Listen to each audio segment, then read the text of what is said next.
Hello, guys. Welcome to the College Shells podcast. This is your boy Deboko again. I'll be giving the latest news regarding Strasbourg and later on about Chelsea Football Club. So please kindly subscribe to the channel, hit the like button if you're new. Also, I'm getting those guys to 1,000 subscribers. So please help me to reach that number as soon as possible. As soon as possible, guys. So first of all, let's go to this news because I don't want to take a lot of time waiting. So let's go straight to it. Officials Strasbourg have triggered the obligation to buy in Samuel Amu Emiyao loan deal. He has signed a contract with the club until 2029, according to Strasbourg. Overall, this player is so good, but he's still young. He needs to develop. So I'm glad Strasbourg made a permanent deal for this player. Actually, they got him from Southampton because I watch a lot of Strasbourg games. As you can see, he's still 18 years old, right? He plays attacking midfielder, right winger. Last season, he played 10 games for Strasbourg and scored 2 goals. His whole life, I think, has been at Southampton here. Southampton, Tottenham. So it's been at Southampton and Tottenham.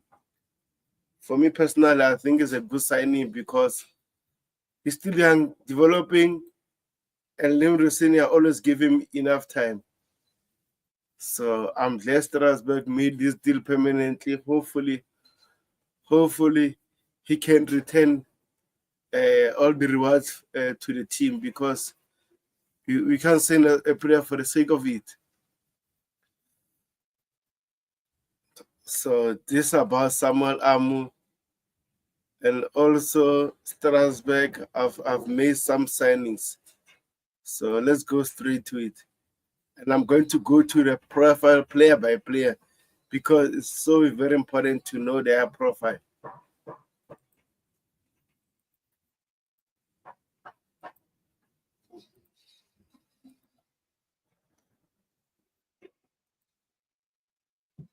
Not this one. What am I doing? Yeah, this one. Confirm players that have joined Strasbourg on a permanent deal in 2025-2026 season. Papa Demba Diop, Valentino Baco. Someone have talked about him. Andrew Amobiadele from Nottingham Forest. Amobiadele has been at Strasbourg for a season right now, so he's been loaned there. Now they signed him on a permanent deal. And in terms of Papa Duo, I'm gonna check his numbers because it's so important to check his numbers.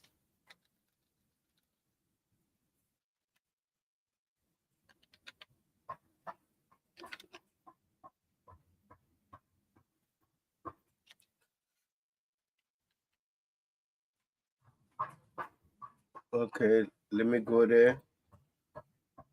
Pape. Okay, Pape. It's important to spell. Okay. This is him.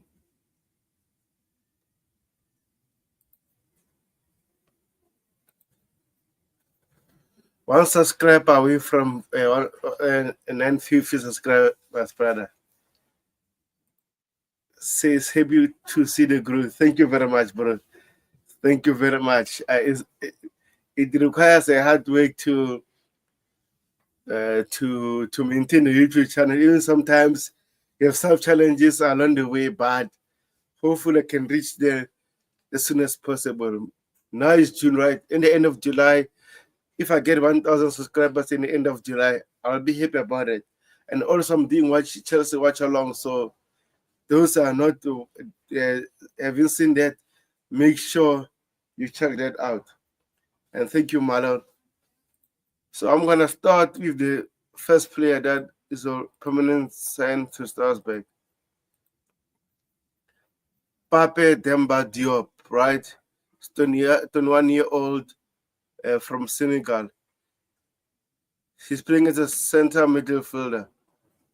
And last season for this team from Belgium, Zeld, I'm gonna say Zeld for now because I don't want to butcher his last name. So he scored 7 goals in 43 games. But I think I need to check his numbers also. It's very important. I don't know if Data Mob have his number. So let's see.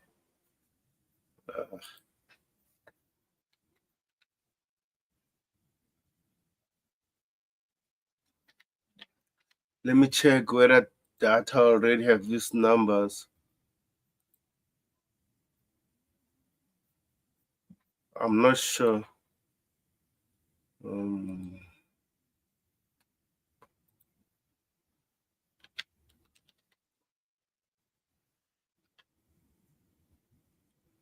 No. They still don't have his. No, they don't have his number. So, man, they don't have his numbers. Yeah, will you two watch along for the Benfica game? 100%. I'll be doing that. I'll be doing that, bro. I don't want to miss any watch alongs. But if I won't be available, I'll let you know, guys, because sometimes we have some family things that we need to do. Yeah, so let's see what will happen. This is his numbers, but again, I wanted to check his stats and everything, and I'm not sure if I'll be able to do that in time.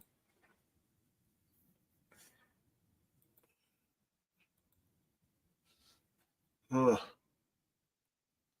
I'm not sure. But anyway, let's forget about it and go to the next player. And I'll try to check their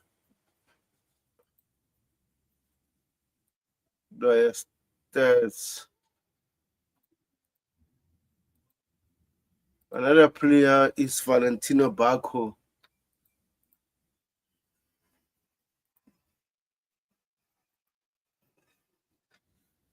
I remember this player was linked to Chelsea, right? And Southampton hijacked this deal for us. Funny enough, didn't work out for them, and he was loaned to Strasbourg. And this is the kind of left back that I think Chelsea should go for. Let him develop for another season at Strasbourg. Don't sign another left back for Chelsea. Then we're going to have this kid at Chelsea for the next season. Because I think it's good enough. Look at what kind of roles can he play. He can play as a left back, left wing back, DM, center midfielder. But mostly Strasbourg used to play as a left wing back and a DM with Andre Santos, if you watch Strasbourg games. So I think this signing is fantastic for them. Hopefully he can progress further than signing for Chelsea Football Club. This is the kind of player that will fit into Chelsea like a glove. And I was so annoyed that Brighton stole this player from us because we wanted him. Brighton signed him, but he ended up going to Strasbourg on loan. Now he's a Strasbourg permanent player. So I'm happy about it. And also, if you haven't subscribed to the channel, make sure you subscribe to the channel, hit the like button, because you can ask any question about Strasbourg, and I'll try to answer as many as I can and give you what I know about Strasbourg. And I'll try to know when Strasbourg are going to start their pre-season so that we can follow them also in pre-season games, what is happening. Another player is this one that has already been loaned out to Strasbourg, but now it's a permanent deal as well. So I'm gonna name them one by one, guys.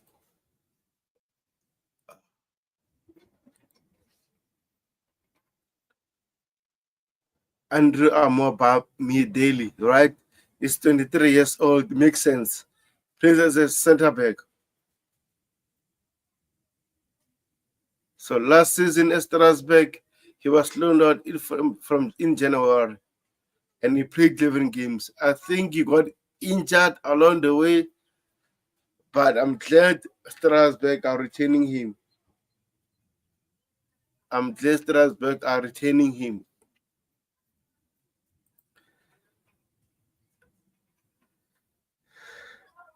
He started 6 games out of 10.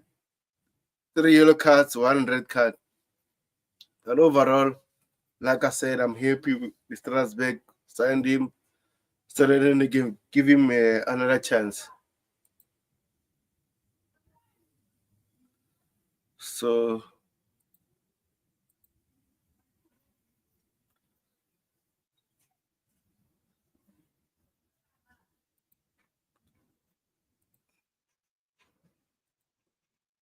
let's go to the another news from Strasbourg. Not this one. Yeah. Confirmed players already departed from Strasbourg. Andre Santos, Chelsea, end of the loan. Petrovic, Chelsea, end of the loan. Mama Dosa, Chelsea, permanent. Thomas Delaney, out of contract. JC, permanent to Mainz. Okay, Sebastian Saps, Basti, permanent. So Strasbourg sold 1, 2, 3 players, and this one was out of contract. It all doesn't fit to the structure. It makes sense. So this is the latest, guys, from permanent sales from Strasbourg. So anything you'd like to add, you let me know.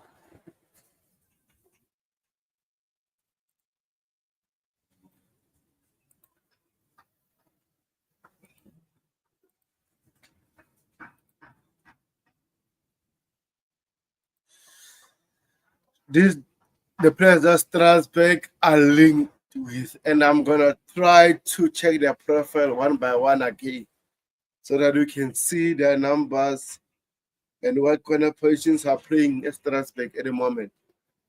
So bear with me, guys. I need some water.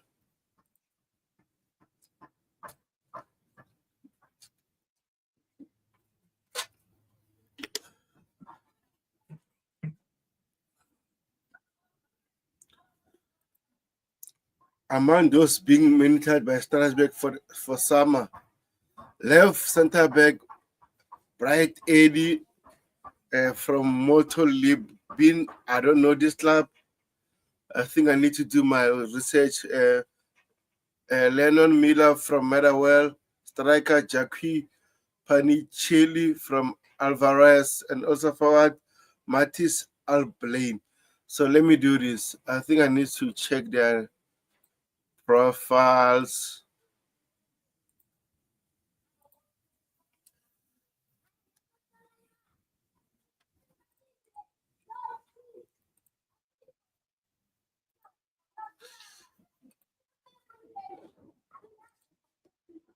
Okay, let me check their profiles and everything to get to know about them. So this Bright Eddy from Motolibin in Poland. Okay. And if he is a center back. So he's still young also. Okay, another potential player that I don't know about. Okay, center back.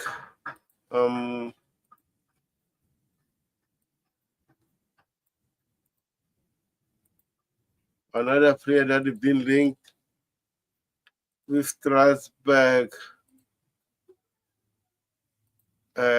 is Lennon Miller, 18 years old, can play as a midfielder, central midfielder, DM, and he played 76 games for Motherwell and scored 6 goals. It's from the academy, actually.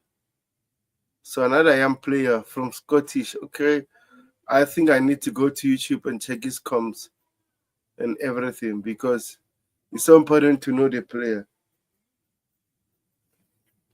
But you know Blueco Strasbourg, right? They changed their model, buying kids, and hopefully they can make a resale value to upgrade the stadium and everything. I think so far for Strasbourg is working, because Liam Rusina have done some fantastic work by developing that team. So I'm glad. Let me go to another player. I think I've seen a video about this one from Blueco, actually.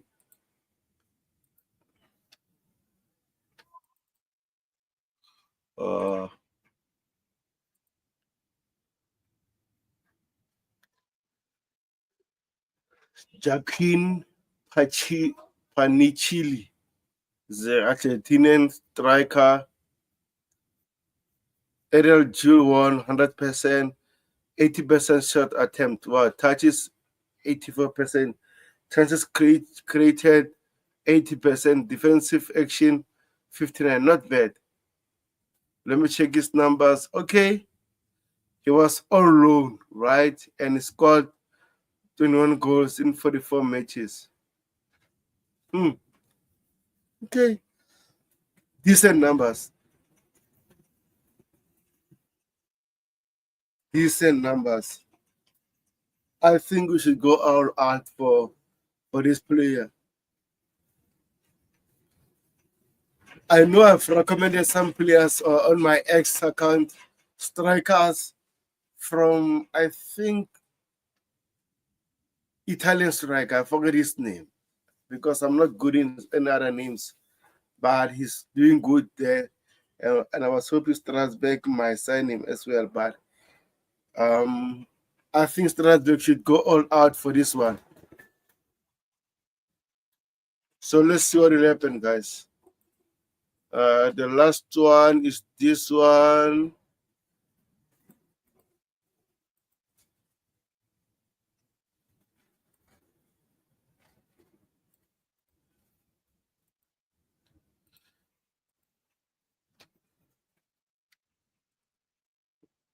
Okay. I don't know much about Matisse Ablin. He's 22 years old, can play as a striker, left wing, right wing. His stats are good, but not better than the other one we've been talked about. So, scored 11 goals in 36 matches. Right?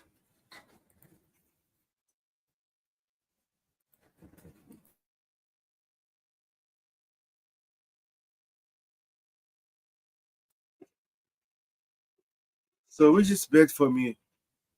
11 goals in 36 matches. I think it was last season.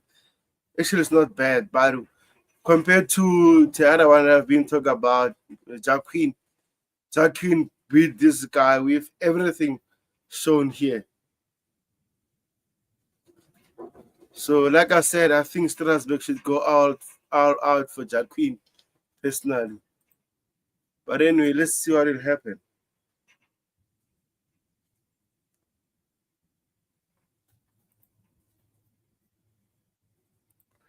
Now, what I'm about to say is very interesting, right? And I already gave my opinion about this. Possible arrival from Chelsea on loan. Goalkeeper Philip Jorgensen, 23 years old. Mike Penders, 19 years old. Central attacking midfielder, Kendry Payes. Midfielder, Matis Omugu. Central back, Aaron Asemino. Personally, right? Big up, Dante. Big. Let me answer this call, guys.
Sorry about it, guys. A phone call. I couldn't ignore it. So be there in 10 minutes. Okay, no problem. Okay, no problem. Normally, in terms of Strasbourg, I don't want to bother a lot of people about Strasbourg because they don't know much. But since it's you, Dante, I think you're a perfect guy to talk about Strasbourg. So uh, I think let me leave this one and then I'm going to talk about it when you come back. Because I have my own opinions about this one. But let me give you my opinions, then I'm going to wait for your opinions, right? Personally, in terms of this one, right, I would loan Mike Penders there, right? I know if I don't loan Mike Penders there, I will sell Petrovic there. If not, Petrovic wants to go to a different team, cool, no problem. But personally, like I said always, I wanted Chelsea to sell Sanchez and bring back Petrovic, but it's not the case at the moment. So forget about it. I don't want to moan about it anymore. Like I said on X, now I'm gonna always evaluate everything what is happening. I won't moan anymore. So I will loan Mike Penders there, right? Philip Jurgensen, keep him at Chelsea. I like him. Central midfielder Paez is already going there, right? Amug is already going there. And this gets interesting because there's only 3 spots to loan to Strasbourg. Aaron Alcimino. I wanted him to be there, but at the same time, I wouldn't mind him to be loaned to teams like Burnley, Sunderland, those kind of teams. But I don't know. I don't know what is going to happen. Or even in the championship, I'll loan him there. So anyway, let me send Dante a link so that when he's free, he can join.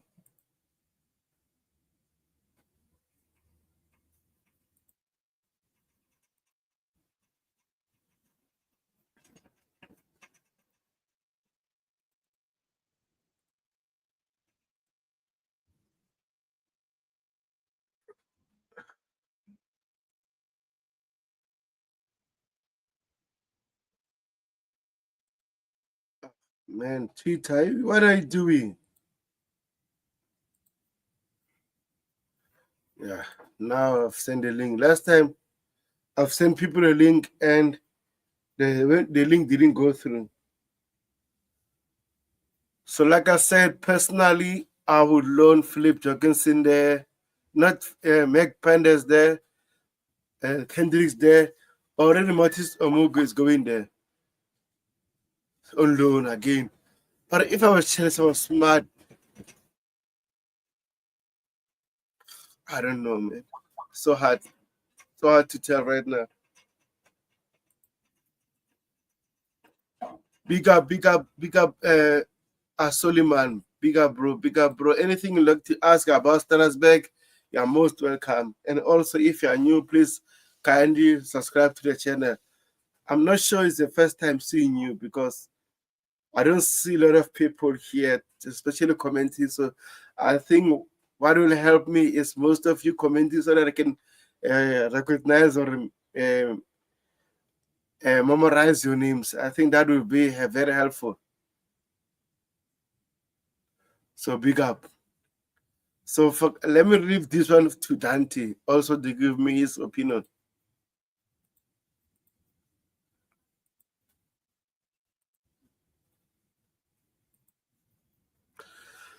So Strasbourg target right now says just a first time view. I appreciate it, bro. I appreciate it, bro. And I can see the Chelsea fan up the Charles, up the Charles. I like to do this, right? As a Chelsea fan, I'll ask you, what is your opinion about Blueco? What is your opinion about Chelsea structure from signing young potential talents and trying to make them as a what you call superstars. What are your thoughts about it? Are you happy about this model? Do you think she should change and everything? Give me your thoughts, bro. So Ricky Strasbourg has set for a significant squad reshuffle in the summer 2025-2026, right? Targets position based on 3-4-2-1 system, which is similar to what we are doing at the moment in Chelsea. So target position, right? Goalkeeper, center back, right winger, defensive midfielder, central midfielder, one striker. Personally, right, we always knew Leslie Okuchukwu was meant to be a Strasbourg player. So I don't know why we sent him to Chelsea and everything, right? So I will send Leslie Okuchukwu to Strasbourg. I don't know about you guys. Since I'm not against Blueco or with them, to be honest, they did very well to get us back where we need to be in 3 years. But we need to change our strategy now, and we have a settled team. 100%, 100%, 100%. This is the argument that we've been talking about. That at Chelsea at the moment, to be honest, right, I wouldn't mind for us to buy world-class players because we are there at the moment. We're in Champions League. As much as I like Lem Dilebe, I've said it several times, he's a good player, but does it fit at Chelsea? Do you think we'll be ready to move us to the next level? We are not sure yet. So that's why I wanted Victor Osimhen, Isak, Victor Gogoret at Chelsea, so that we can elevate our level. But they went for Lem Dilebe, and I won't butcher his name. Dante, big up, bro. Big up to Vego. Shit, I'm sorry. I just realized you're doing the Blueco. I didn't realize it was a Blueco one. I saw the message quickly now, and I realized, like, oh yeah. Sorry, I didn't realize. Yeah, it's been a while not talking about Strasbourg, so that's why I'm doing a Blueco stream today. Okay, yeah. No, I quickly put my son to bed because he wanted me, and I'm like, I didn't look. I just quickly saw that you're on, and I'm like, all right, I'll come on after he falls asleep. So. Yeah, if you want, I can stay. If not, that's fine. I understand. No problem. No, you can stay. Okay. Yeah, is your son sleeping right now? Yeah. He just goes to sleep. He went a bit to sleep late because he came home late with his mum, and he went to sleep probably an hour later than he normally does. Yeah. Okay, no problem. So I wanted to ask you something about players that Strasbourg could potentially loan from Chelsea. So looking at that list, right, we only have 3 spots that we need to give Strasbourg only 3 players. We know Matis Omug is mostly likely to go there, even Country Pies at the moment. So, which other player will you loan into Strasbourg? Looking at that list. Yeah, big up to everyone in the chat as well, Solomon. Yeah, look, it's an interesting one. Only 3, of course, can go. I think Amagu is certain to go. That was the plan when they bought him. He was to come for a few months, just stay with the team, and then straight away to Strasbourg at the end of the season after the tour. So I think he's already 100%. That's pretty much going to go, Amagu. The other ones, probably Payers is the other one that they probably told that he's going to go as well, I think. I think he just came to the US to spend time with the team and around the team, but yeah, not to play, obviously. So I think those 2 for me are pretty much 95% done. The other one will be a keeper, I think. So yeah, it's either Jorgensen. It won't be Jorgensen. I don't think it's Jorgensen. Jorgensen's too good to go out on loan. I think they'll keep him unless he wants to go on loan and play more. But I think Maresca, as we saw, he will be the cup keeper anyway, most likely. It depends if Sanchez stays or not, but I think he'll be the cup keeper anyway for FA Cup, League Cup.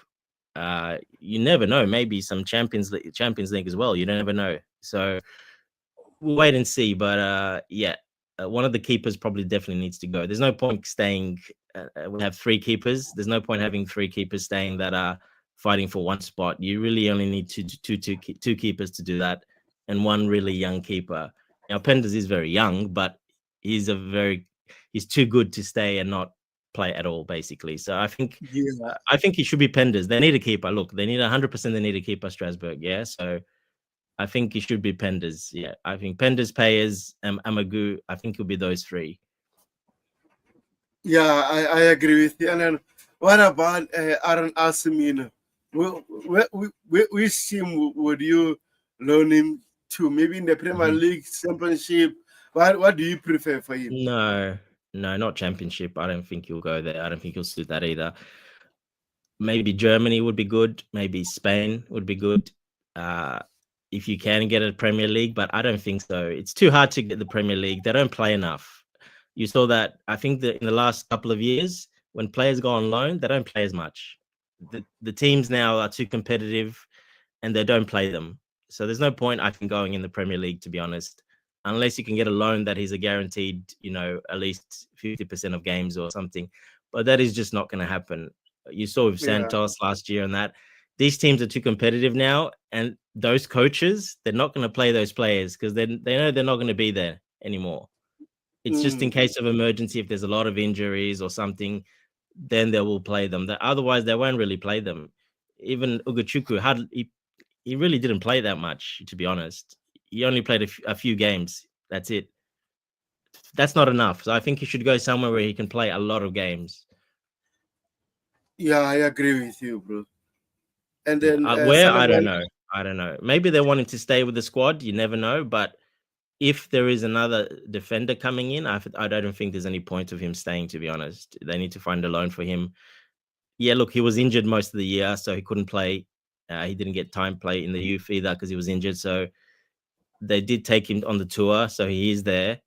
He's not going to play on the tour because the games coming up are all too good. He's not going to play. And we saw Sarr starting ahead of him as well. So that tells you he's not ready. So, yeah, 100% he'll go on loan somewhere, but we'll see where. Yeah. Yeah, Solomon says Payas, Amugo, Selmido, and Sel Petrovic to them. As much as I want Petrovic to go there to Strasbourg, I don't think he's willing to go there. Yeah, exactly. He won't go there. He'll want a big pay rise. Yeah, exactly. After that, and Strasbourg won't be able to give him that. 100%. Like you said, I think Mike Penders makes sense. Mike Penders, for me, we know Paez and Amugu are going there. So, and then these positions that I already want at Strasbourg. So, yeah, look, it's good moves for them because they will play a lot because they're going to lose a couple of players and. They will need Payers, definitely. They will need Amagu in the midfield as well, most likely a little bit to rotate, but he can play everywhere, Amagu. Central mid, defensive mid, he can play everywhere. Out wide, and we can play pretty much everywhere. So they'll get a lot of game time. And let's not forget, they've got Europe as well, which is perfect. And it's not too complicated because it's Conference League. So at least it's a good level, next level up. And there's not much pressure, and they can really, really, play a lot of games and enjoy it, and do well. We'll see how they go. Yeah, 100%. Oh man, Suleiman says Suleiman become a YouTube member. I appreciate it, big up, bro. Solomon. So Strasbourg, this is the kind of person they are looking for. Basically, a goalkeeper is already. I think Mike Pender should go there. Centre back. They secured the signing of that guy from Northern Forest. I don't know if you would remember him. Omi Abdallah or something like that. Yeah. Yeah, Andrew. Yeah, something like that. So, but it seems like they want another centre back because Sarr already left. They lost Sarr, so it makes sense. And also, they're looking for a right winger. I think right winger. Even Pius can play there, so I'm not sure. I think they play more with attacking midfielders. To be honest, they're not really out and out wingers. Nanasi is not an Exactly. out-and-out winger. Bakwa's not an out-and-out winger. They play more centrally. Yes, right. And but do you think and Pius can play that role, right? Yeah, I think so. Yeah, because it's more of an attacking midfielder than an actual. It's more of A a winger, 10. yes. Yeah, it's more of a 10 than an actual winger. So yeah, they basically play with the three attacking midfielders across the front. So I think it's perfect players. He can play on the left, the right, but probably centrally would be his best position. You play him centrally, you play Bakwa on the right and Nanasi on the left. That's a really amazing front three of attacking midfielders. Yeah, it says would Pius be a Santos replacement? No. No, I don't think so. that's Amagu. I don't. Yeah, that's Amagu. But also, since they want a defensive midfielder, I don't know what happened because the time we said let's sign Leslie Guchugu, they said he will go to Strasbourg. So I don't know why he didn't go straight to Strasbourg. I think So it could be the player, Tobago. I think it's the player might not want to go there, to be honest. Okay, but they signed a center midfielder, but it's not a DM also. Yeah, so Amagu's a DM. Well, Amog is a DM. Amagu's a DM/CM, exactly the profile of Santos. So that's the Yeah, replacement there. Yeah, 100%. I agree with you. They're exactly the same profile. Yeah, so they've got that guy. They might need another one, but let's not forget they played what's his name at the end of the season, Barco, the left back. They put him into center defensive midfield as well. Exactly, Barker. And now they made him a permanent sale. So exactly, yeah. So they've got options there, to be honest. And the young kid that well, he's really Chelsea, but he's playing at Strasbourg. What's the one? The Diop, Papa Diop.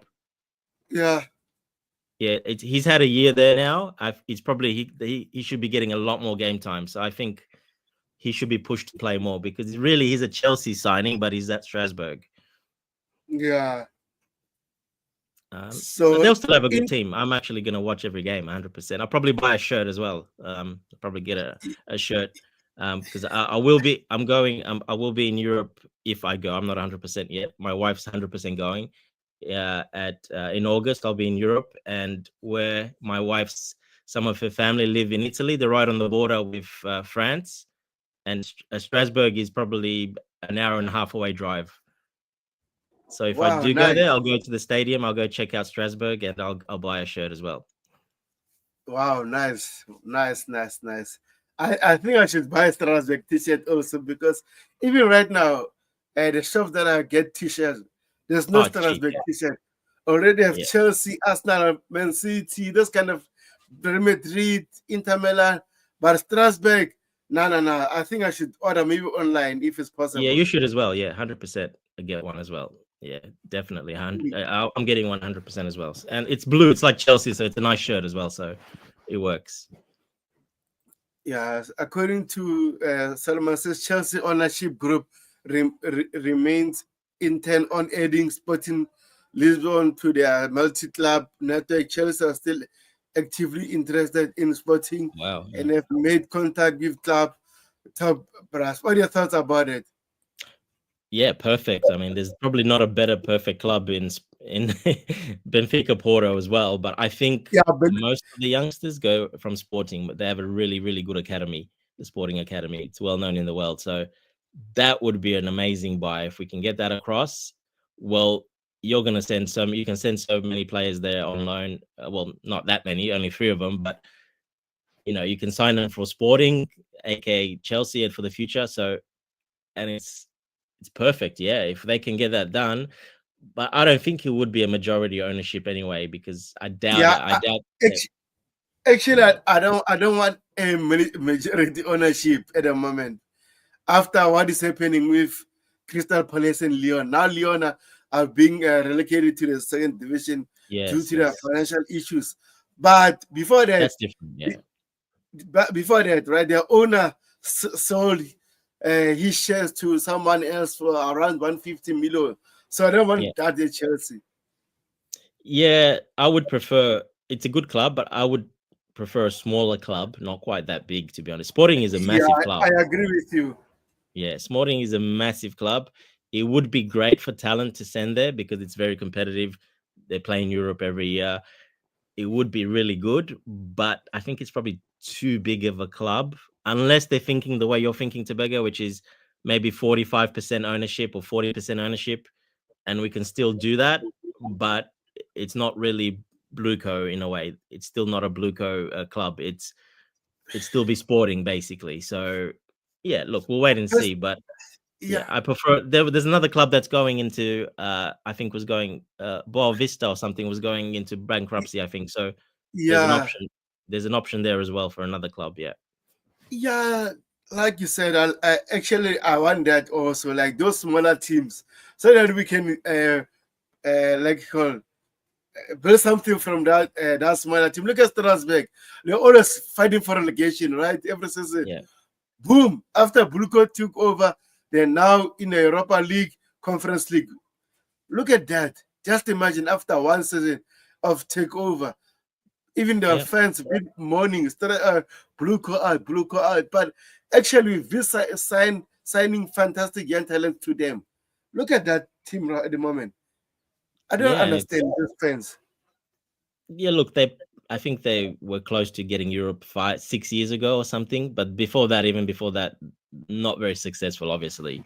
Mm. But yeah, look, it is what it is. The Blueco people like the club the way it is. They don't care if there's success. They just want it to be local and they want to support the team. They don't care about success, apparently. A lot of the Yeah, interviews I saw, they don't care about success. For them, it's more important just to have the club and to play and go there and celebrate and blah blah blah. But they don't want to. Yeah, they don't want other ownership of it. But I don't think Blueco has done nothing bad, to be honest. I think they've done it really nicely. They've integrated nicely the club. They're not doing anything ridiculous outside. They're actually making the club well known around the world for a small club, and I think it's positive. I don't think they're doing anything bad. yeah, 100%. Personally, I know that there's still a chance for them to go to the Europa League because of Lyon's Leon, situation. yeah, I yeah, want them. I want Strasbourg to go to the Conference League because the way they're playing, they're going to beat a lot of teams. That's why personally I wanted them to go to the Conference League because it's much easier there than the Europa Leagues because they're going to get teams like um I don't know which teams qualified there, but even in the Premier League, which team did he go there? Aston Villa, right? Even Forest when they not Aston Villa, Forest when they Forest, Aston Villa and Forest are there. yes. So it's going to be harder for them. But in the Conference League, might be easier for them. That's why we pretend that Chelsea were going to win the Conference League. There's no way It's a nice they are step not up, going. one step up, yeah. So, but Sometimes it's anyway, not good to rush things. Step by step, Conference League, maybe next year qualify for Europa League, and hopefully the year after, maybe Champions League. But yeah, look, step by step, people want things too quickly these days. So yeah, it's better for the players as well because there are a lot of young players there. So I think it's better for a developing club to go slowly, step by step, slowly. I actually think probably Champions League is a step too much for them. I mm, think there's still a club that would probably play every year in the conference, Europa League, but I think Champions League could be a step too high for them. Because let's be real, they will lose players because there's a lot of players there that are really talented, developing, and in a year or two they're gonna leave.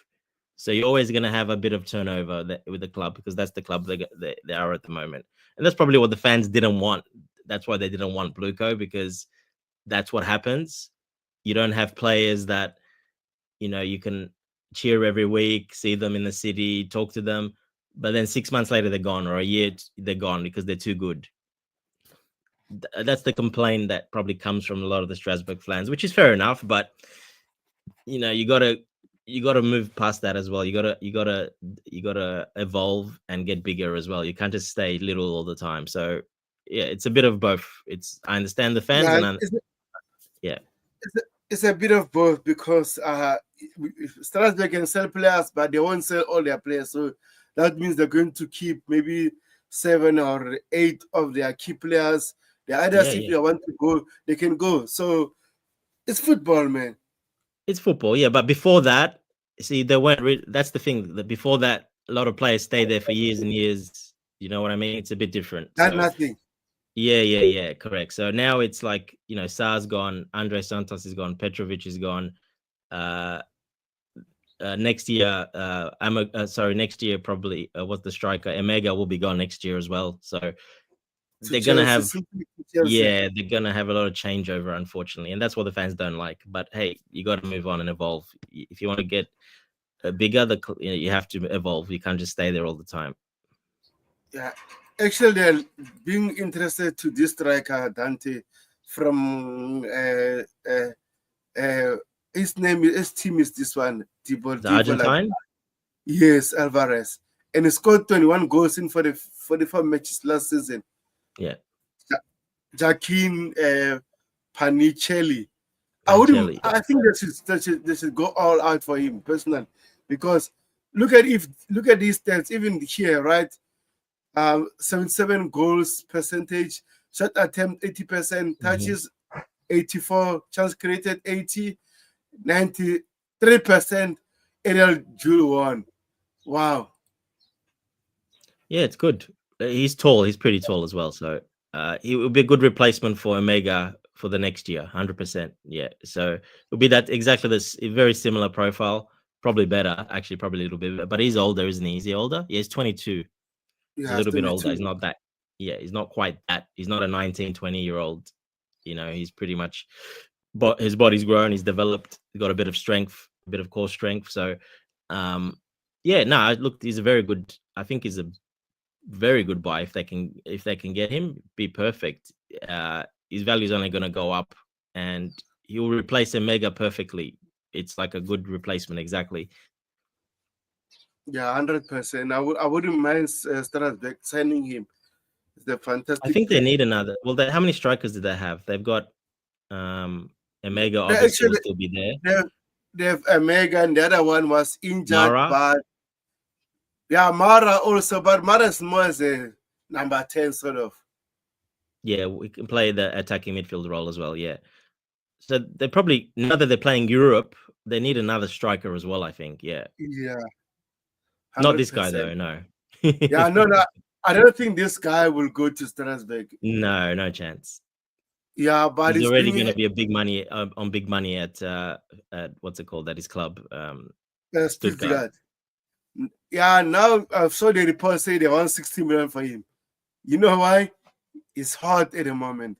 Of course, it's when you're hot, you put the price up. And like you heard me talking about him on Chelsea Perspective. He's gonna be basically the new starter he's gonna be their starting striker. And Stuttgart is a big club. It's a massive city and a big club in Germany. It's not a small club. So for German players, that's huge. And plus, he's still quite young. So, but yeah, it's going to be very hard for anyone to take him away, to be honest. This is his chance to actually be a starter. He hasn't been a starter before. So this year, he's guaranteed to be a starter. Contract will probably go up a little bit. And yeah, I think he'll stay there, play another season or two, and then leave. But I don't see him leaving Stuttgart now. I just don't see it unless someone comes in and offers silly money, to Stuttgart, and then like 60, 70 million, then they'll sell him. But otherwise, no chance. Yeah, 100%. And it seems like Real Madrid want him as well. So it makes sense. Yeah, look, I don't know about Real Madrid, but yeah. You don't know about Real Madrid, right? Like I said, he hasn't started. He's not a starter yet at the highest level yet. So he hasn't proven anything yet. He's doing it for the youth team in the Euros, obviously, but that's the under 21s. It's not the men's. It's a bit different. And he's a big guy as well. So he's got that physicality over a lot of those players. But he hasn't really started or played to be the starter at a bigger club or for the national team in the proper men's, not under 21s. So I think he needs to play first. Play a season at Stuttgart as the main guy.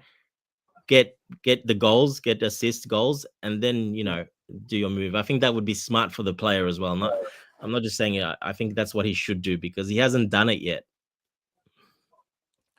Yeah, 100%. That's what I would do as well. Yeah. Yeah, I think he should go. He should He should stay as Stuttgart for another season so that he can develop further. Yeah, Let me go. 100%.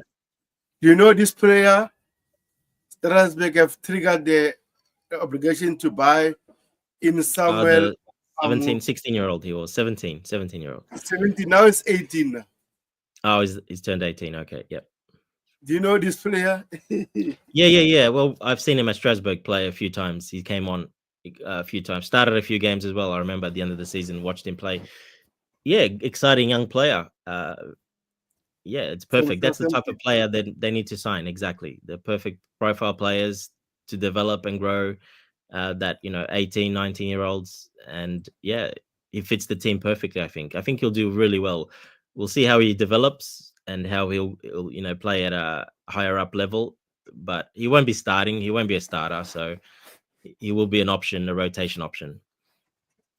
Yeah, 100%, 100%. Okay, it says he scored 12 goals and 2 assists this season in 28 games. I think it's talking about Walter Mara. Yeah, a lot more of the sub or when they needed to play in cups, not as like proper.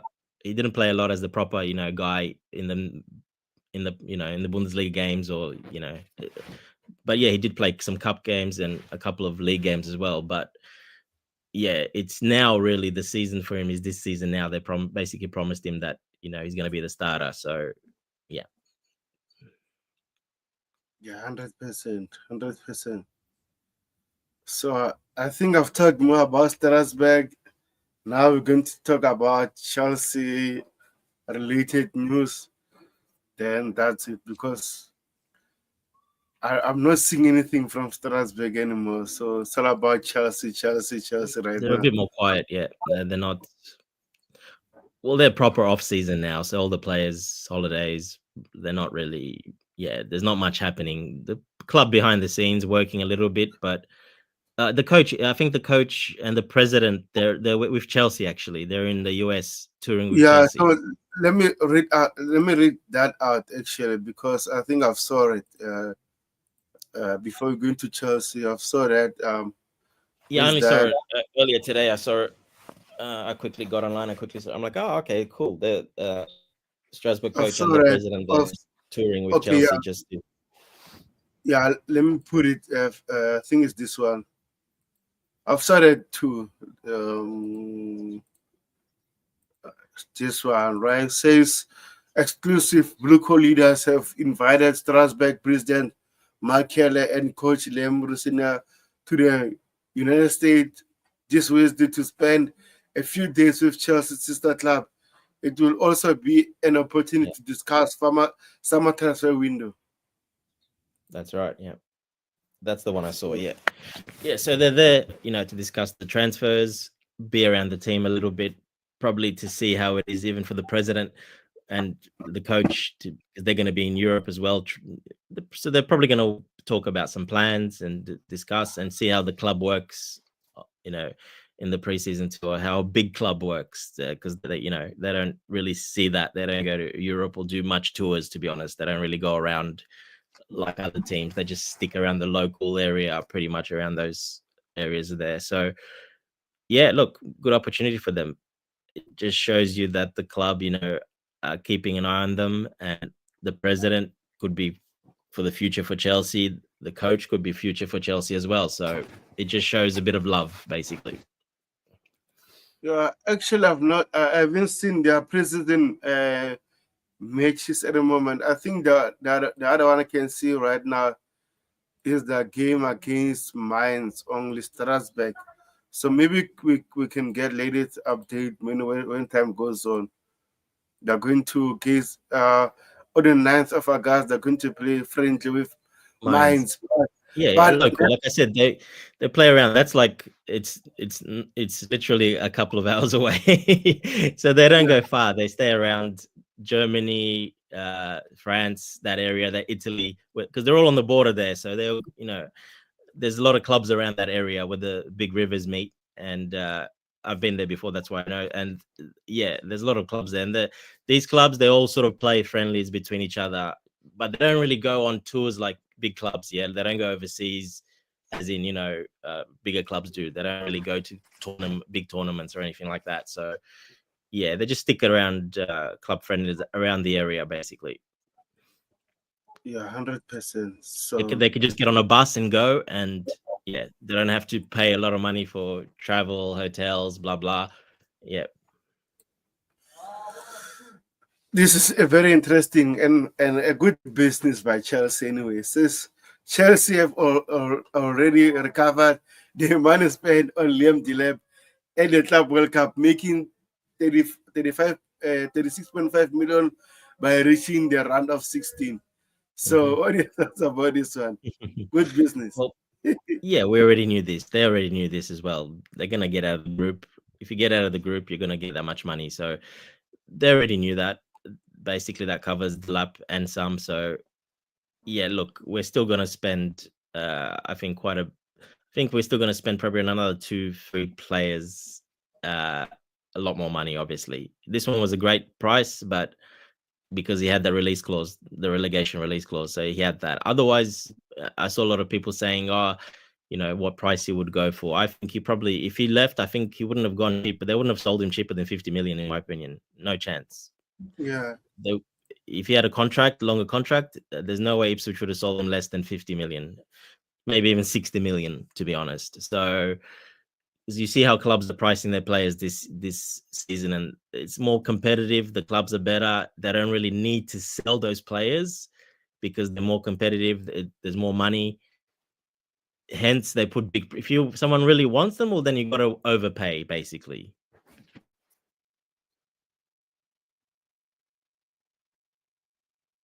Yeah, 100%. It says this is 100%, and the striker market is dead.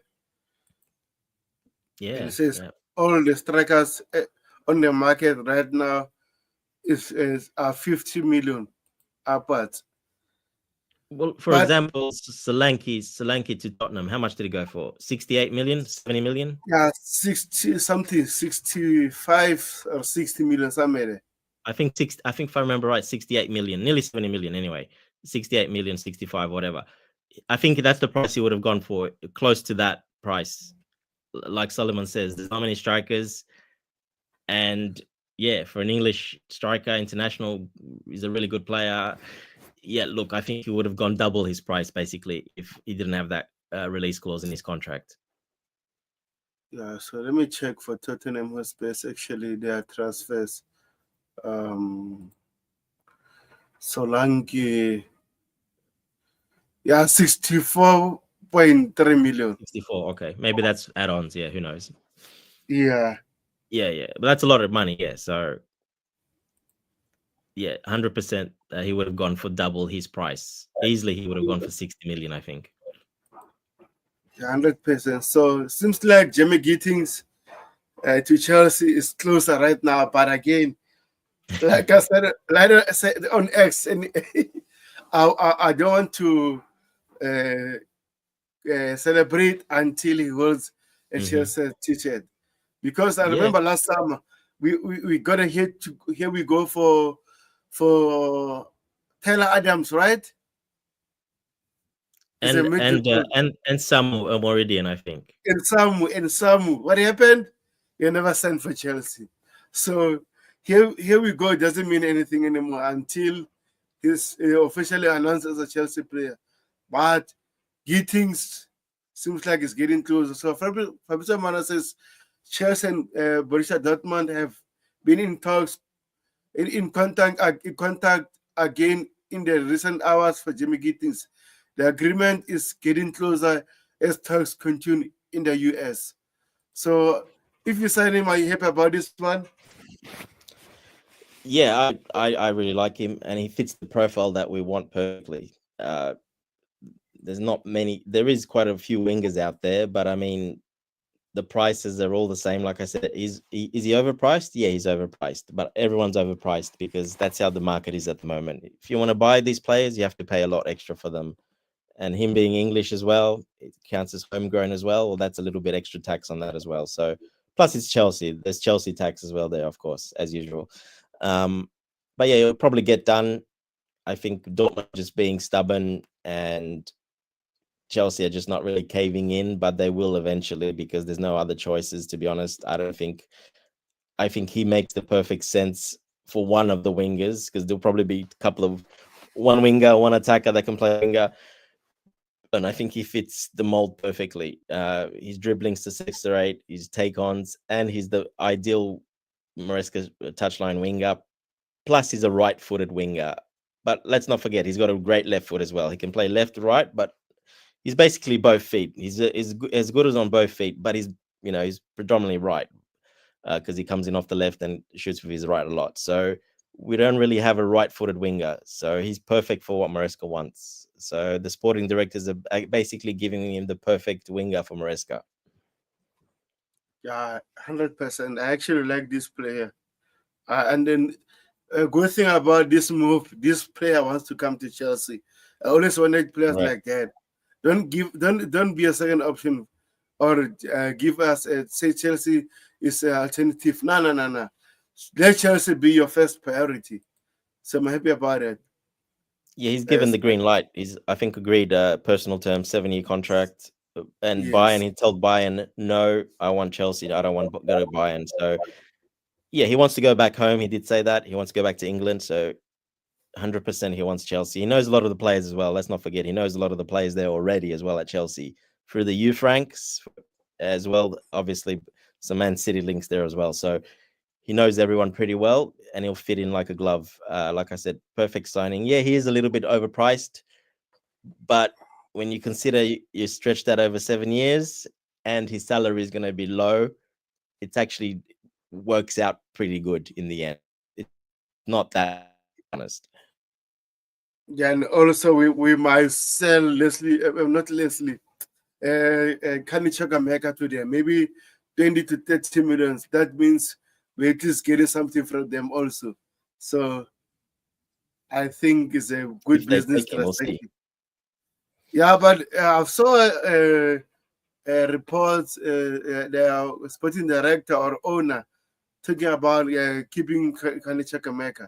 So let's see what will happen. Don't be surprised. This is why the deal is taking longer as well, if that's part of The it. case. Yeah, there could be, talking about that separately. Well, sorry, at the same time, obviously. So that's why maybe this is taking longer as well. Okay. So Salman have an interesting question here. Says, do you guys fear that we are becoming Manchester City B, considering we are buying all their academy products? And is it a concern that Maresca is only pushing for players he managed before? What is your take on that? I'm gonna give my own opinion. No, we're not just looking at Man City. They just had the best academy. Chelsea was probably there, but at that time, the owner invested the most money ever in an academy into the Man City academy at that time. He pushed crazy money and signed all the best young talent for the Man City academy. We were just lucky some of our, Maresca was there at the time. So he knows the player. Joe Shields was there at the time. It's actually an advantage, not a disadvantage, that you had a look at that talent when they were younger and you've kept an eye on them, seeing how they've developed.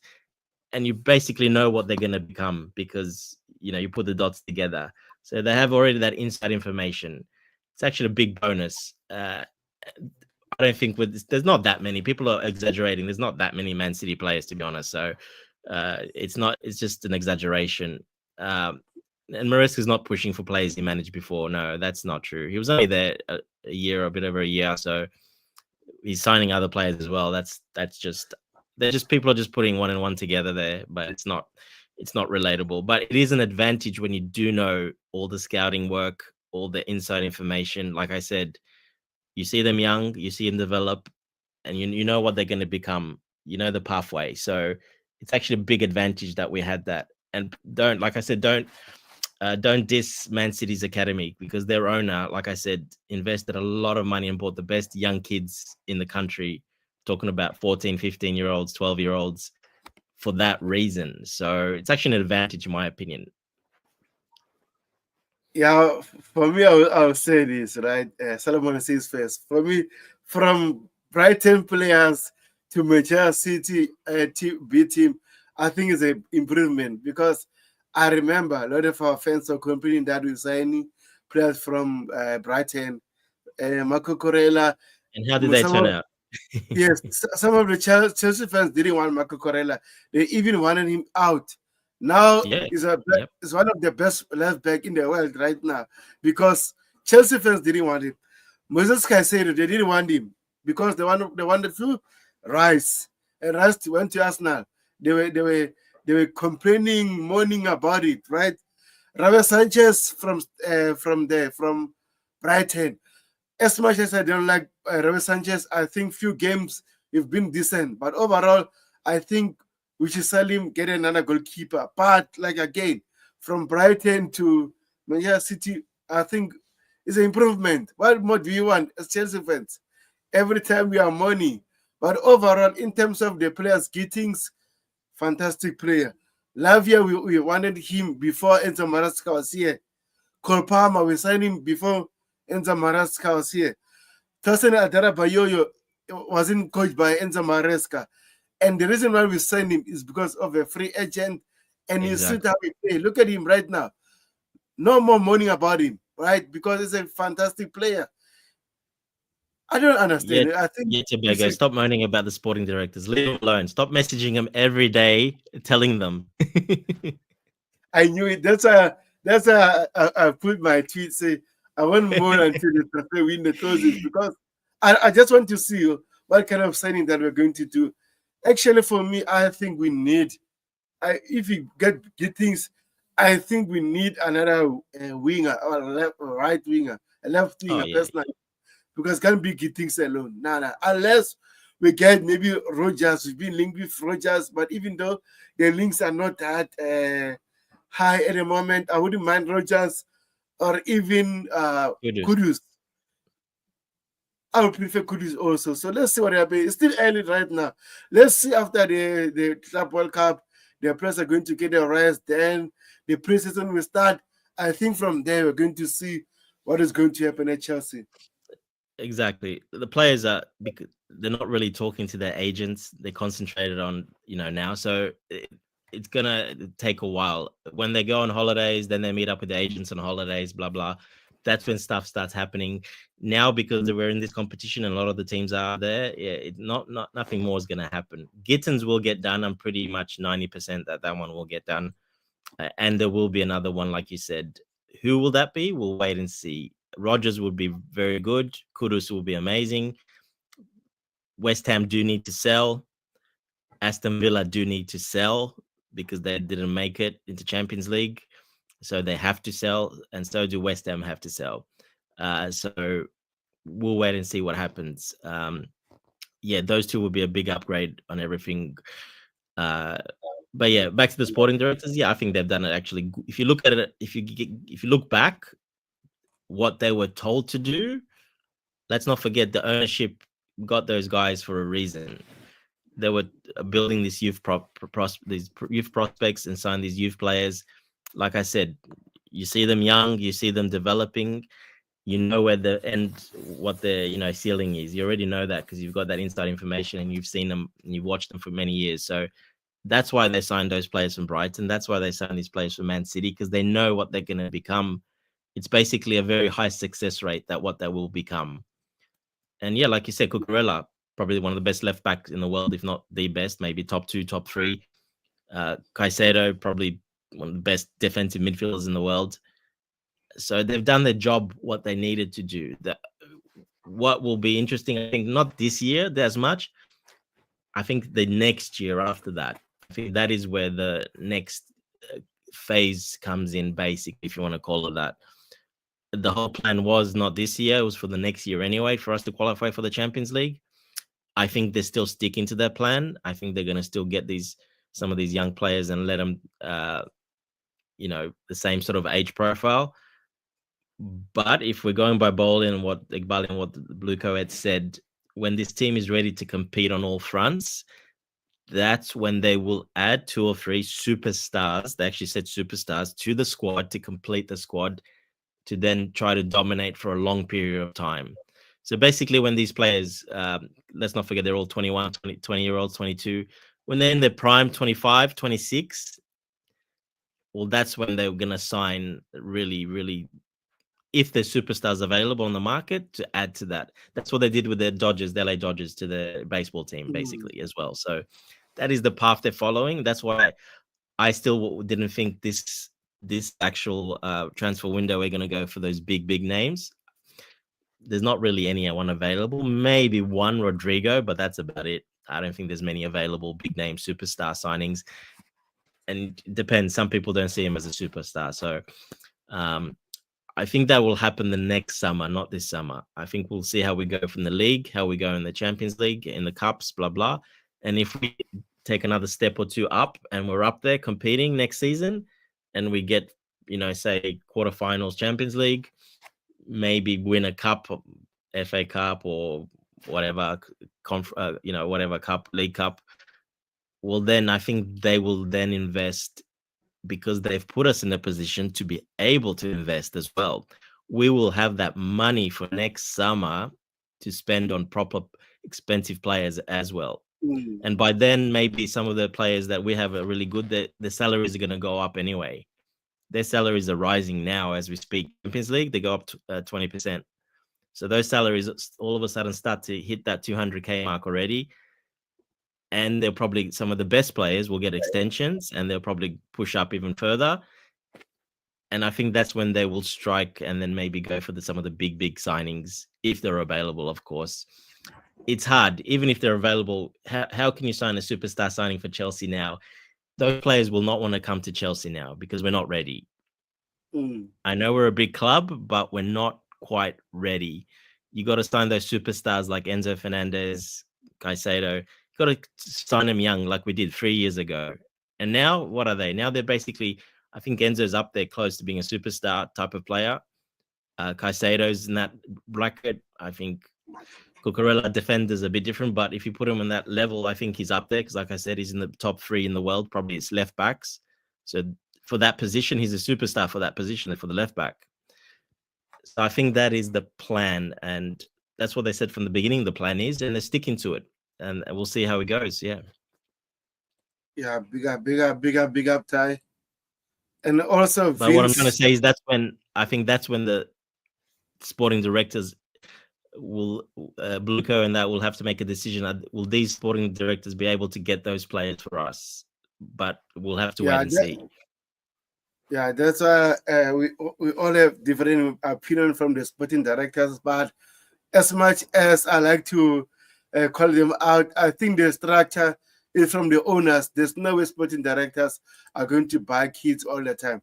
This is the structure from the owners. It's like it's like a normal job, right? Yeah, for example, you are hired from a retail, right? You're a cashier.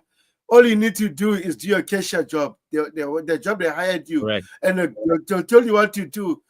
And then you can't be a cashier and a can't be the in boss a moment. of the bank as a cashier. Exactly, doesn't make sense. That's why, that's why I always cook them for fun anyway.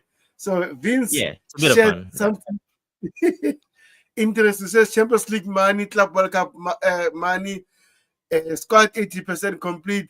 The likes of Estevan, Quenda still to join, over 15 first team players to be loaned or sold.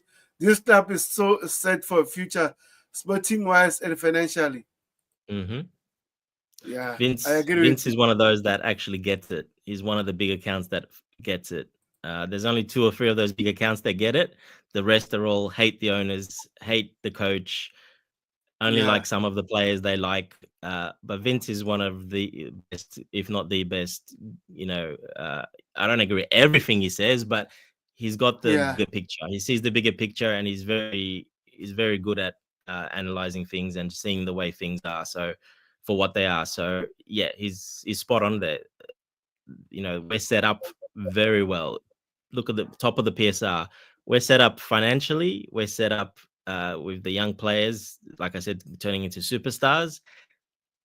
The future is very, very bright for CFC. Yeah, 100%. So this is very interesting. I'm not sure this will happen, but we'll wait and see, right? Um, according to Nico Shea, this guy is Yeah. an Italian journalist, so Yeah. it's always good with a lot of things. People are sleeping on him because I remember the time Chelsea were linked to Jasco Cavion.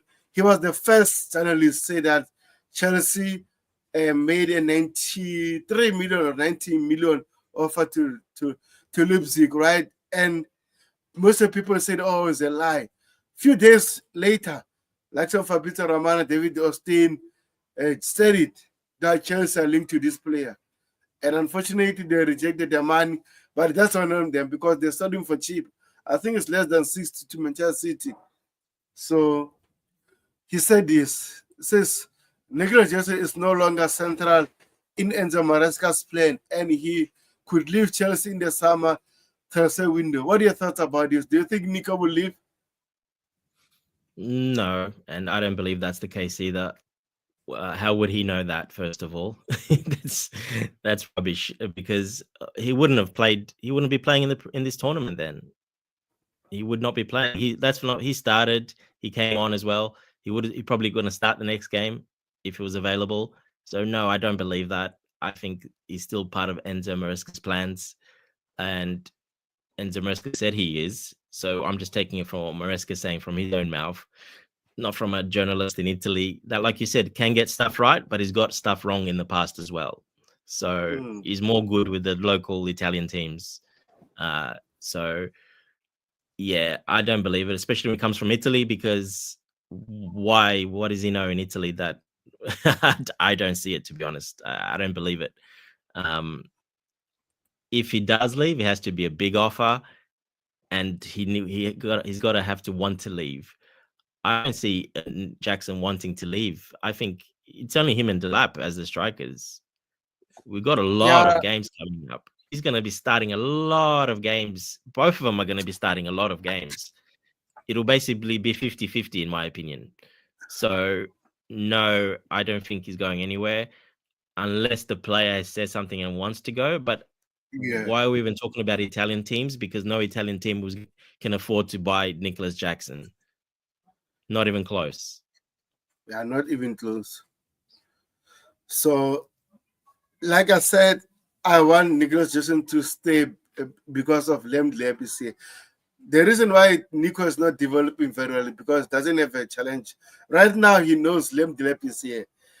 I just want to see him when he already have a competition, especially Lem Dilep because Lem Dilep worked under Enzo Maresca. So Mhm. clearly he might think that maybe Lem Dilep is already favorite. But I want Jackson right now to show us his abilities when you have competition. Because every game last season he played because we had no one to replace him. Mark was still young, couldn't replace him. In Kunku, we know is a different thing. Kunku, I mean, to be honest, even in the Club World Cup, I didn't want Kunku to be there. You saw the other game. He was just playing, running away from the penalty area. I don't know why this guy is in a Chelsea, man. um, I like Nkunku is one of my favorite players, but at Chelsea, it's been horrible. I don't want to lie. yeah, look, everybody's been praising Nkunku for last performance. I don't look at it What? that way. I don't think he played that well, to be honest. I think, like you said, he was just running around, passing it. But when the pressure came to shoot or to pass it for an Guys, assist he fumbled every time. When he had a chance to shoot a goal, he didn't shoot. When he had a chance to pass someone in, he didn't assist. His shots were horrible. The two shots he did take were horrible. He should have been on target at least, and it was a horrible shot. He did some things good because he ran a little bit more. He looked yeah, better because he ran more. He wasn't as lazy. But for me, he still wasn't good enough. Nowhere near good enough in Kunku. And yeah, look, he played because we don't have other real players to, at the moment. yeah, The depth, we needed to rest the other players. So, yeah.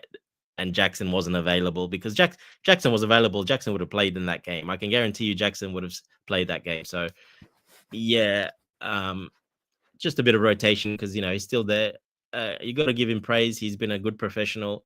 I think Maresca still he's using him in this because he's a really good professional and he's doing all the stuff. He's not making a fuss. He's probably not talking up.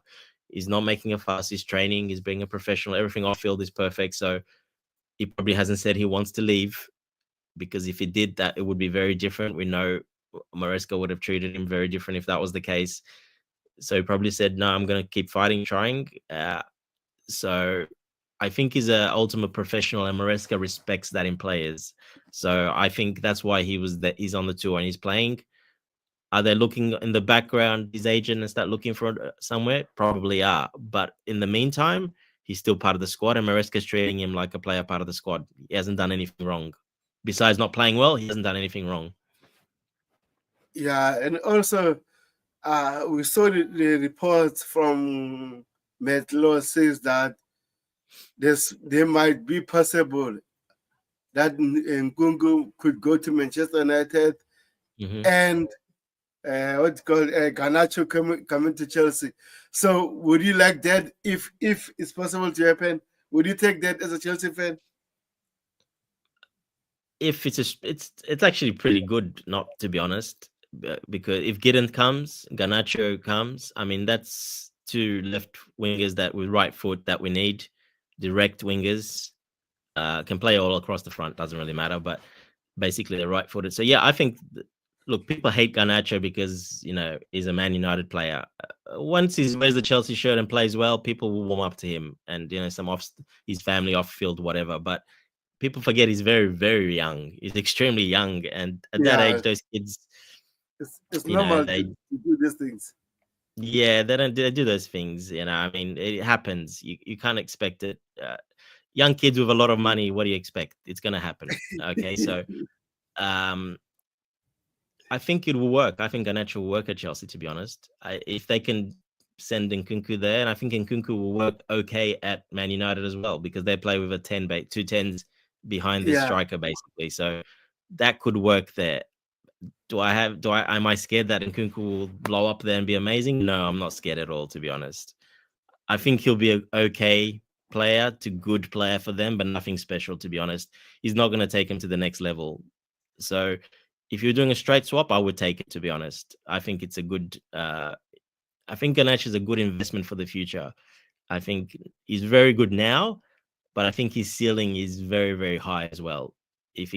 Once he matures and gets the right people around him, he's going to be a very, very good player. I mean, he's already, playing for his national team, Argentina, as well. So let's not forget he was 18 at Man United. He's already played so many games, and I think he's 19 or 20 now. And he's played so many games already for the national team and for Man United. So I think he would do actually well.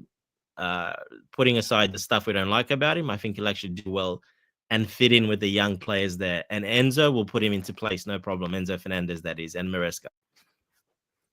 Yeah, look at this, man. Arsenal are going for a centre back that I like, but we can have them all actually. Since Arsenal are in active talks to sign Christian Mosquera as a new centre back with initial negotiation ongoing. Do you know this player? Yeah, young Spanish international. Yeah, look, he's very good price. He's a very good young player. I'm surprised a lot of more teams have not gone for him in the last year. I think he was already good a year ago, and I think he's a little bit better now this year as well. And his price is not high at all. And his wages are not high either. So I'm very, very surprised a lot of other teams have not gone in for him, to be honest. Look, Arsenal can go for him, but he's not playing at Arsenal. He's not starting at Arsenal. He's basically fourth choice if he goes there. So if he goes there, he's not going to play very much at all, to be honest. But they're planning for the future as well. So it's a good signing for them if they do. That's good depth and good for the future, because most likely Saliba will go to Real Madrid in a year or two. Yeah, but anyway, I don't care a lot about Arsenal. As long as Arteta is their coach, I don't think they're going to win major trophies because of their coach. Yeah. Well, not signing defenders and another midfielder and another keeper. They don't need those, and they're signing the wrong players. Doesn't make sense. I always argue, my brother's an Arsenal fan, right? Last season, the season before, we talked about this. I've told him Arsenal needs just a striker to go to the next level. They didn't sign a striker. They said, Kai Havertz will be their main striker. Cool, no problem. Now the same thing. They want Sesko and Gogoretz, but they're busy signing defenders and midfielders. Doesn't make sense.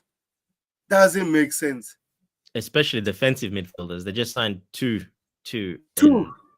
of them. Yeah. So look, it's good depth, but that's not what they need. They already got depth there. So yeah, like I said, we don't care about Arsenal too much. The best they will do will be second anyway, most likely. So we don't care. It's fine. They might be a bit more dangerous if they do sign Sesko and Gyökeres together. Then I think there should be probably favorites could be joint favorites for the Premier League if they do sign those two strikers. But otherwise, no, they're still. We were only 5 points behind them. Yeah, exactly. So yeah, I'm not too worried about Arsenal. They're doing well. You know, they're signing depth. But you know, Kepa signed, our ex-keeper signed there as well, so he can warm the bench there for a long time. That's fine. 100%. So yeah, big up to you, Eric Cristiano. I think we are following each other on X. So if you haven't subscribed to my YouTube channel, please kindly do. Yeah, big up, guys. And this from Liam Deleb quote says, I know the manager very well, so helpful. I can continue growing. So what are your thoughts about Liam Deleb 3 games so far? Yeah, look, he's fit in. He was probably trying a bit too hard that first game. I think he was trying to, you can see he's just trying a bit too hard. As in, he was trying to sprint a bit too hard, trying to tackle a bit too hard. It was a little bit too much because he was trying to impress, and he was a bit nervous, obviously. Let's not forget he's still quite young, so he was nervous. So, but then, you know, the game after that, and especially against Esperance, you saw his quality as a striker. One touch, step over the ball, turn outside, quick finish, instinctive finish. Jackson doesn't do that because he's not a real proper striker yet. He hasn't got that in his game yet. So yeah, I think he's gonna score a lot of goals for us, to be honest. I think once you got Neto assisting him, if Estevao starts ahead of Madueke, well, that even more help. Madueke could keep his numbers down maybe if he starts too many games. He's not going to assist him too much, to be honest. So, look, I'm excited. I think he will only get better once he learns the players around him. He knows the system well already, but once he gets relationship, not with just Cole Palmer, with the other players as well, I think he's going to score quite a lot of goals for us, to be honest. Yeah, I agree with you. It's exactly what we missed. We needed a more physical, instinctive box presence, and that's what he has. But he can also do some of the stuff that Jackson does as well. We'll link up and drop a bit deep, but he's got that strength and tenacity that Jackson doesn't always have. He fights for every ball in the air as well. Jackson hardly jumps for the balls in the air. He jumps, but he doesn't do nothing. So he can score headers as well, goals. He'll put his body on the line. He'll put his head on the line. He's fearless. So that's what we need. We needed that type of physical presence up front that can play and can toy around with some of the big central defenders in the Premier League with the physicality. So yeah, he's going to be very crucial. He'll definitely, I think, score quite a lot of goals for us. Yeah, I agree with you. As much as we all said here on the channel that Liam Deleb was not our first choice. He's good, but he still needs to develop. So since he said Chelsea, I think it's fair enough to support that player. So he said to stay. Of course. Well, I mean, we knew he's not going to be, first choice. Well, it depends how you look at it. I see him as a first choice striker. I think he is pretty much a first choice. Him and Nicholas Jackson will be competing for that first choice striker role. Yes. But I think, like I said, they'll probably share 50%. And just depends who else is coming in, a more versatile forward. If we're going to sign another striker / forward, we'll wait and see. But if it's just them two, I think, yeah, out and out, it depends on the games as well. I think low block games, you'll see a lot of the lap. I think open games, you're going to see a lot of Jackson when there's more space in games. Yeah, 100%. And now is thinking about a celebration. Says Liam Delap is also trying to think of a celebration he can do after his goals, after his goals ahead of the next season. He's open to suggestions. Send them in the first. What kind of celebration do you think you should go for?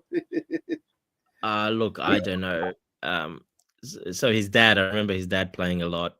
His dad was he was a throw-in. He used to do all the throw-ins for their team, and he Yeah, used to like throw them basically like corners.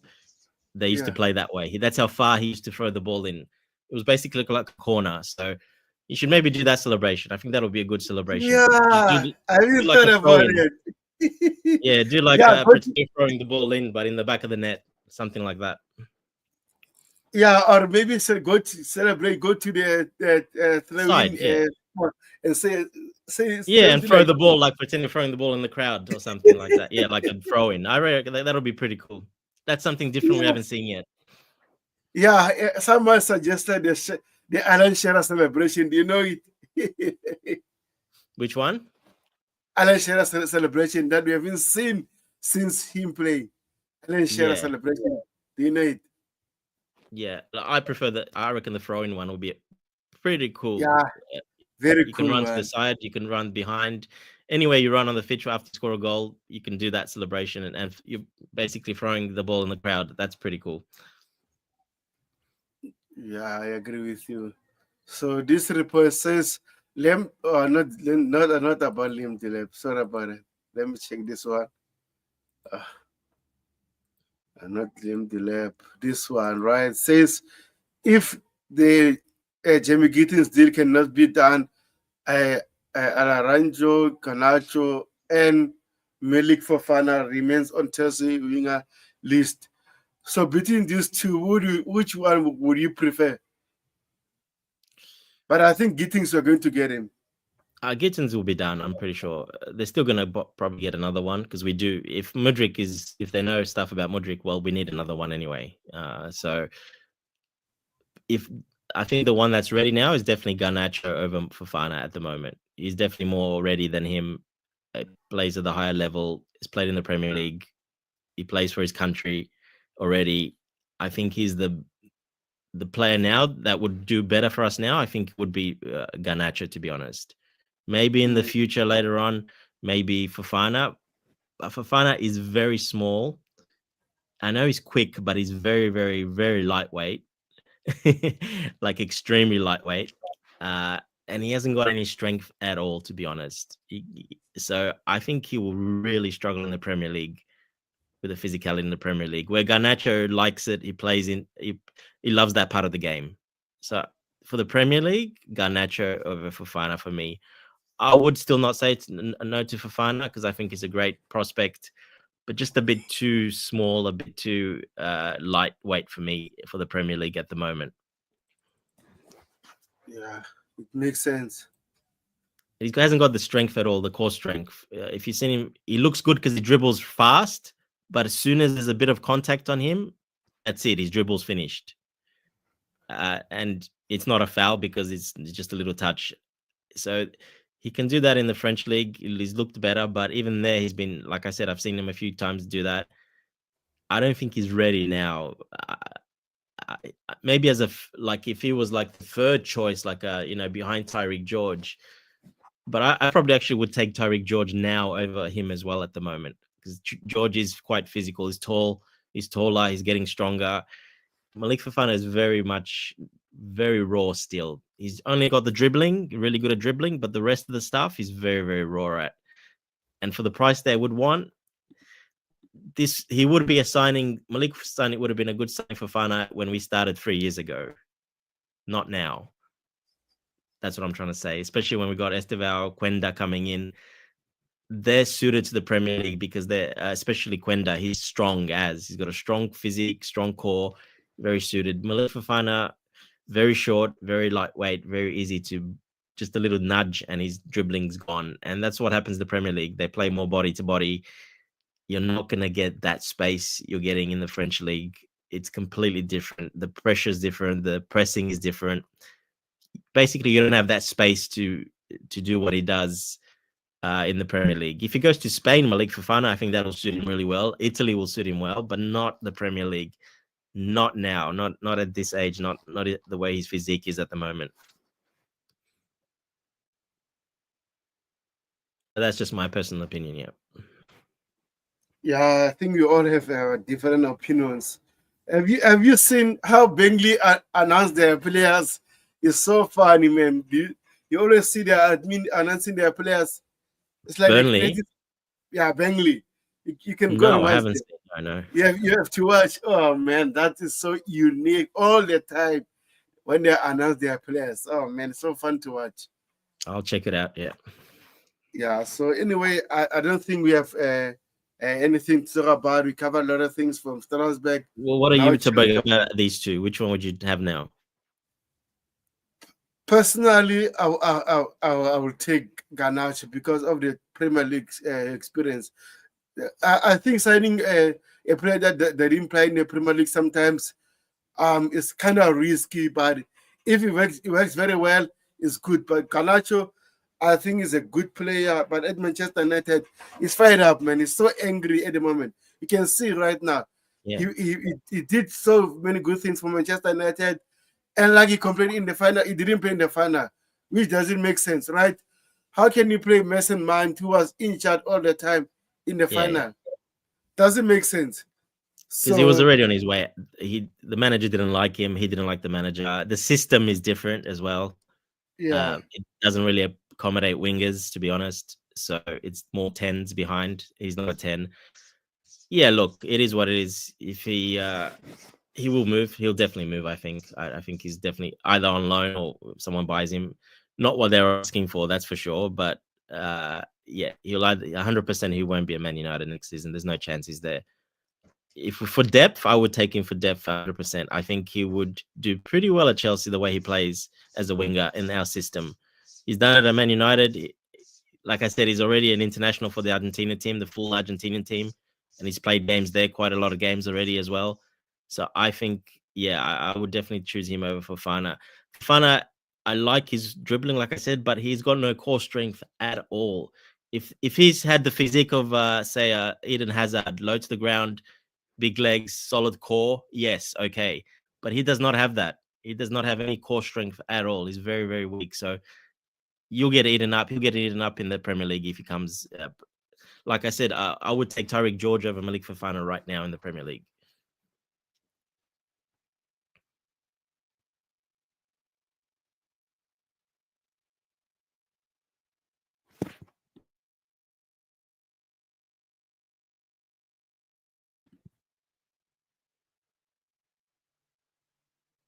I think you're muted. Can't hear you. Oh, sorry about it. This is Malik Fofana stats, right at French league. So which is not bad, but again, the leagues are different. The leagues are different, and even so, Giddens is quite far ahead in everything as well. Giddens another one that has the strength as well. He's already got that strength in his body. He's a stocky, shorter player, but he's very stocky and strong. So that's what you need for the Premier League. That's what you need for a lot of running and that physicality. You need that body frame. It just doesn't work. The other body frame does not work in the Premier League, unfortunately. Not now for him anyway. He might in the future when he's a bit more stronger, but right now he would not suit the Premier League at all, in my personal opinion. France, yes. What's it called? Italy, yes. Especially Spain, yes. But not in the Premier League, no. And not for that money. If you sign him for as a prospect for 15, 20 million, okay, maybe. But there's no point. They want 60 million for him or whatever they want for him. Well, yeah, no chance. Not for the Premier League. It's way, way too risky. I don't see the sporting directors in that. They're risking that. If they're very high on stats and data, I don't see them doing that, to be honest. Yeah, I agree with you. Anyway, thank you, bro, for coming in. I appreciate it. If something new happens, maybe here we go, or David Austin about Gittings, I think I will do maybe an hour stream about it. But I don't think we're going to get done. No. Gittings. deal until maybe the Club World Cup. Unless Dortmund are knockout, but they're going to play in the next round also. So let's see what will happen. Look at positive. Our draw is pretty good. He worked out well, finishing second in the group. Yeah, it worked out very well, but there's possibilities that Manchester City might be on the outside. Yeah, have you seen that? No, I don't think so. I think Let- they'll stay there. Uh, I think, yeah, look, either way, it doesn't matter. I think it's a good run. We have a good run.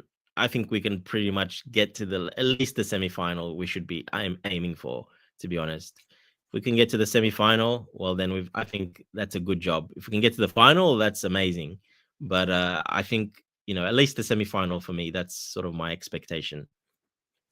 Yeah, I agree with you. Even me, I think semi-final, final will do well. But if we get a chance to go into the final, I don't care whether we play against Manchester City, PSG, or whoever you are.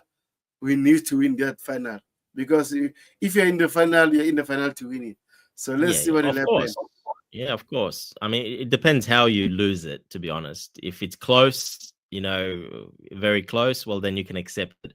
But you don't want to go into the final and lose 4-0 like PSG smashed Atletico Madrid 4-0 in the group stage. You don't want to do that either. So, but yeah, look, I think some teams took it a bit more serious than some teams didn't take it that serious, to be honest. You saw a lot of the results are really all over the place. Porto, bad. Atletico Madrid, bad. A lot of the teams, they didn't take it serious at all.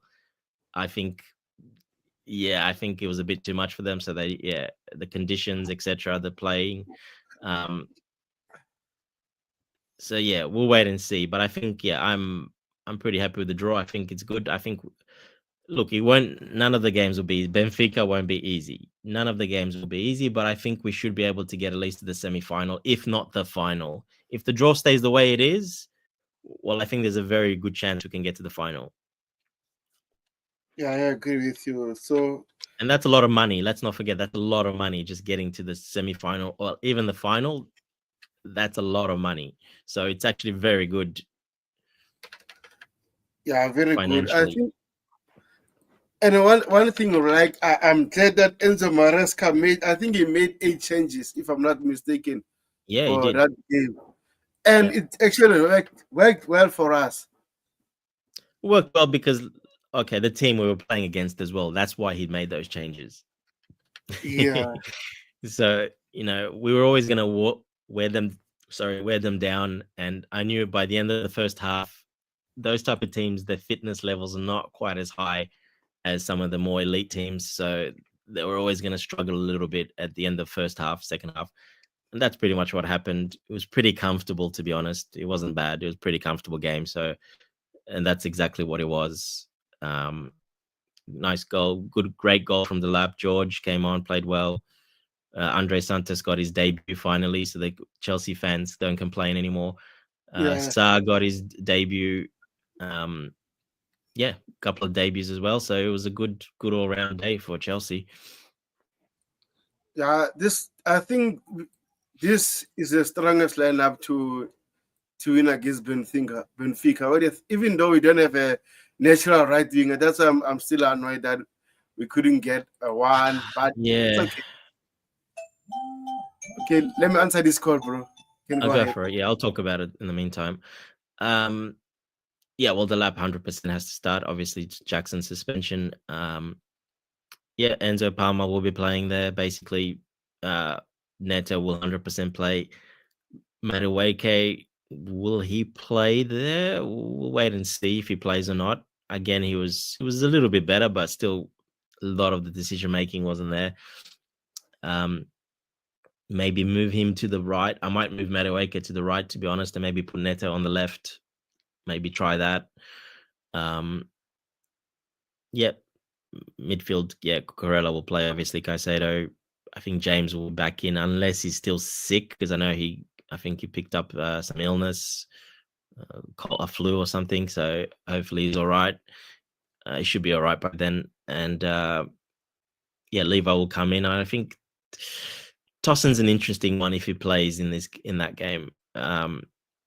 Depends who Benfica plays as well. If they go a bit more attacking, as in more faster players, or maybe Tosin might not be as suited for that game. Maybe you can play Shalaba there again, just for the speed and basically, for counter attacks and for speed, you might play him there.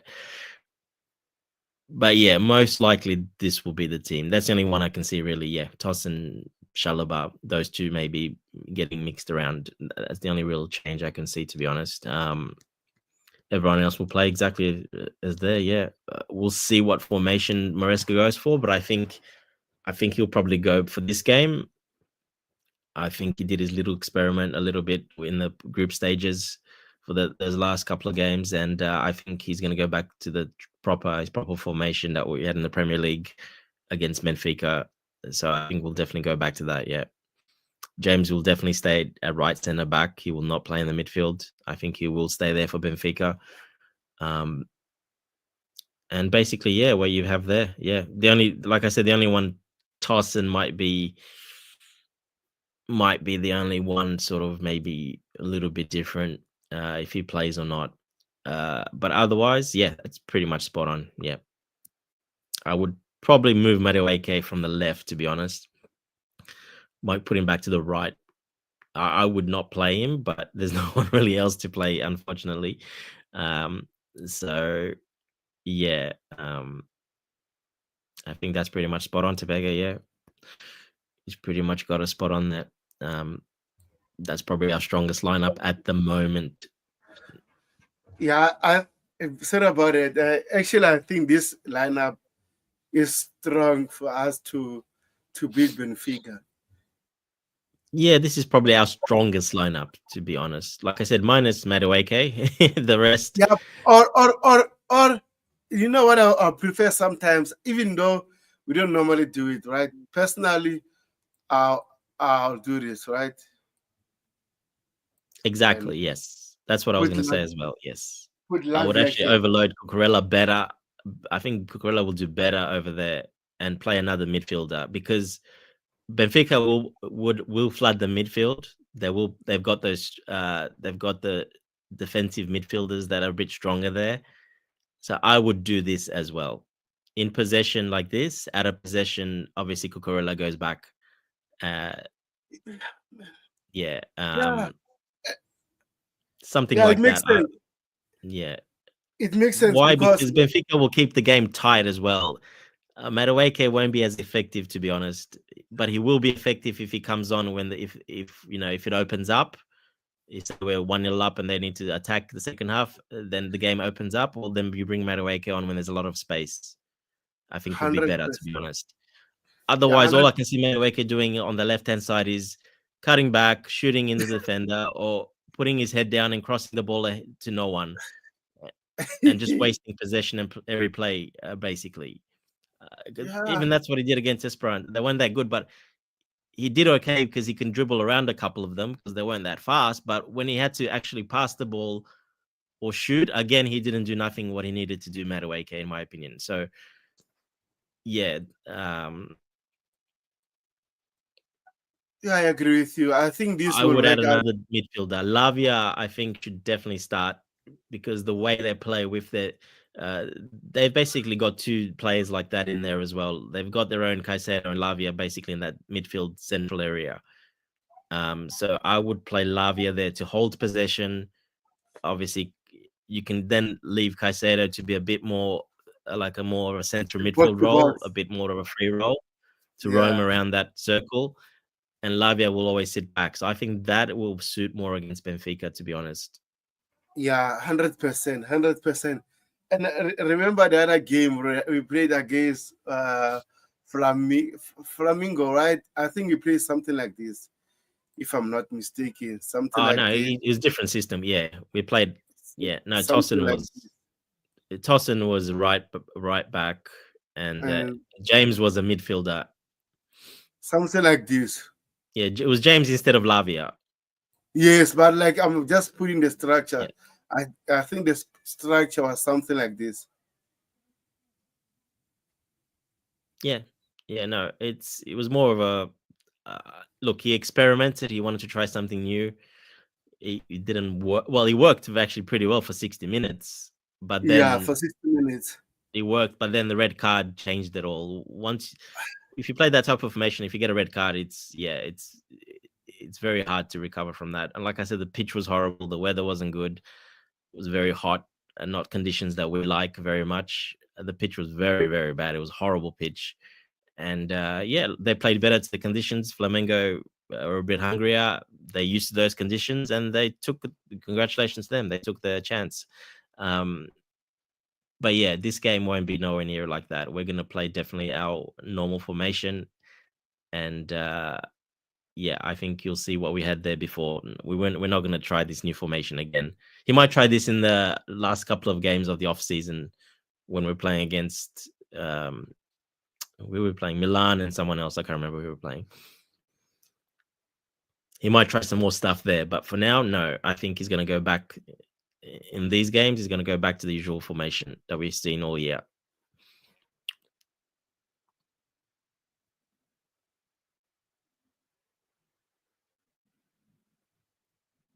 Yeah, I like this, to be honest, better. Yeah, we are playing Milan and Bayer Leverkusen. And Leverkusen, yeah. So good games. But yeah, those games you can do more experimenting in. He will probably experiment more there. And also, there's another team that are going to play before them. I think it's in the League One or League Two, something like that. So I just saw on the okay. Training game, more. maybe like a training game or something. Yeah, it's like a training game. So before we wrap it up, there's the latest news here. According to the French publication, says Chelsea defender Bernard Barishile remains on Marseille's radar. Personally, I don't think we're going to sell Barishile. I don't think so. Look, Maresca trusted him the last part of the season, and you saw him play pretty well when he played as well yesterday. Look, he's yeah. I think it all depends on how the other defenders he sees them training now this off season, how they will do. Sarr and Salmino, those ones. If they're not up to it, well, I think he'll stay. If one of those might be up to it, Sarr or something, then he might get sold because he's not going to play as many games. I think it'll be more up to the player. I think they'll tell the player, look, you're going to be a squad player because that's what he's going to be. He's not a starter. If he accepts it because he's getting a bit older, he's getting into his prime now, Badiashile, he might not accept it. And he might want to go somewhere. Say Marseille comes and says, we want you. You're going to be our starting centre-back. Well, then the player might want to go. That's usually what happens, basically.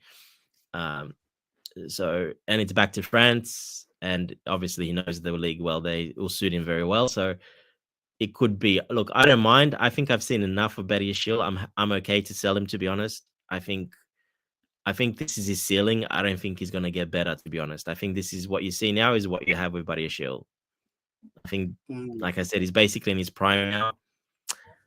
The way he plays, his style, he's not really going to get any better. I think this is it. Good, really good squad player. If he stays, I'm good with it. If we sell him and get, like Ben's right there, 40 million or something like that, I doubt we get 40 million from France. But if you get around 35 million euros, 30 million euros, well, then you're actually going to make a pretty good profit on him because he's been here. It'll be his third year, basically. So I'm okay either way. He stays, I'm okay. If we sell him, I'm okay with either as well.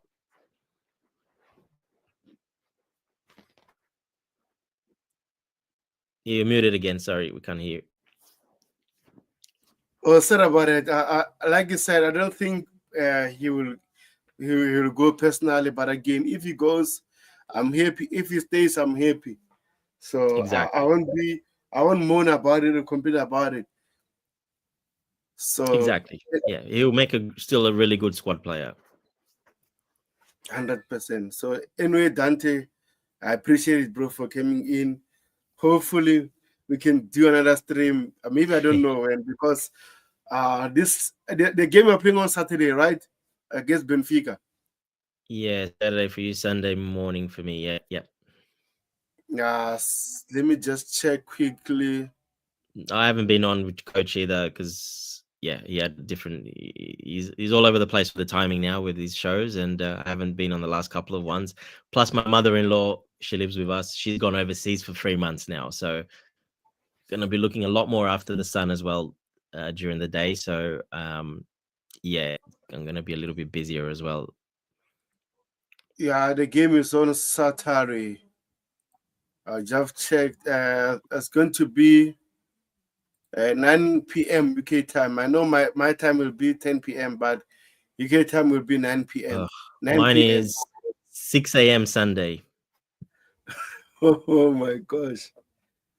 So I think I'm going to do a watch along for that one, but I'm not sure whether I'm going to share or read or not because I'm working that day, but I have to go somewhere to a family tombstone unveiling, and I'm working, so I need to change my shift with someone else so that I can be able to go to that unveiling, then work night shift for him.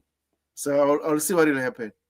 So there you go. The other good news is that looks like your internet is sorted. It worked well the whole show, no problems. Yeah, I wanted to try a restream, but I said, but let me use StreamYard. I think StreamYard is much better with connection. If your connection is bad, I think it's much better to control. Yeah. But restream, if it's bad, it's bad.